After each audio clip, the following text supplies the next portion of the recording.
इयत्ता 9वी, विषय विज्ञान आणि तंत्रज्ञान, धडा 10वा, माहिती संप्रेषण तंत्रज्ञान, प्रगतीची नवी दिशा. मुलांनो, आज मानवाने इतकी प्रगती केली आहे की संपूर्ण जग त्याच्या मुठीतच सामावल्यासारखे वाटते. आपण आपल्या घरातून जगातील अनेक गोष्टींची माहिती मिळवू शकतो. आजचे तंत्रज्ञान हे इतके विकसित झाले आहे की एका ठिकाणावरून आपण दुसऱ्या ठिकाणी असणाऱ्या व्यक्तीसोबत सहज बोलू शकतो, त्याला पाहू शकतो. तुम्ही मला सांगा, माहिती गोळा करण्यासाठी, माहितीची देवाणघेवाण करण्यासाठी, माहितीवर प्रक्रिया करण्यासाठी, तसेच संप्रेषण करण्यासाठी आपण कोणकोणत्या साधनांचा वापर करतो? मोबाईल, फोन, संगणक, laptop, digital camera, microphone, radio, दूरदर्शन, आंतरजाल म्हणजेच इंटरनेट, उपग्रह, फॅक्स, ईमेल, व्हिडिओ कॉन्फरन्सिंग या साधनांचा वापर करतो. अगदी बरोबर.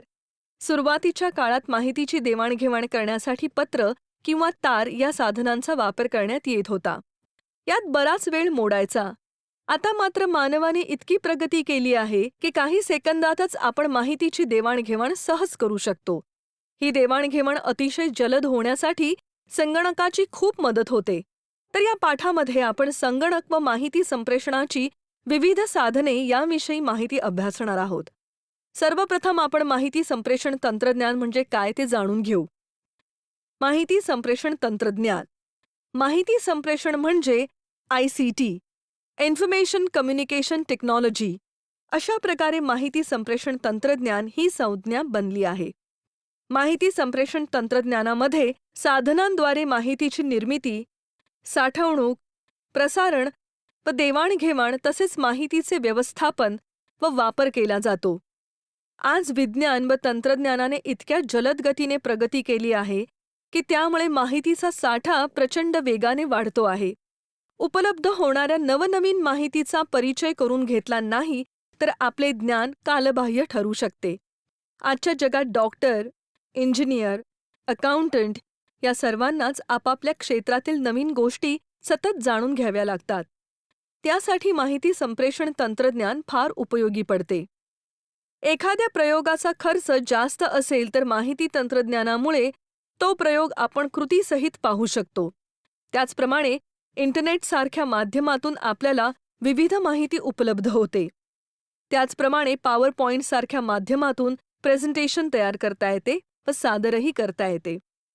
हवामानाचे अंदाज वर्तवण्यासाठी व विविध क्षेत्रातील अभ्यास करण्यासाठी माहिती संप्रेषण खूप फायदेशीर आहे. माहिती संप्रेषण तंत्रज्ञानाची साधने: दूरध्वनी, मोबाईल, संगणक, radio, email, internet, video conferencing अशी माहिती संप्रेषण तंत्रज्ञानाची विविध साधने आहेत. या साधनांचा वापर आपण माहिती निर्माण करण्यासाठी, साठवून ठेवण्यासाठी किंवा माहितीचे व्यवस्थापन करण्यासाठी करतो. उदाहरणार्थ, मोबाईलद्वारे आपण इतरांसोबत संभाषण करू शकतो.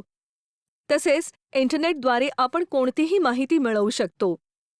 हा तक्ता पहा. या तक्त्यात विविध माहिती संप्रेषणाच्या साधनांची नावे दिली आहेत.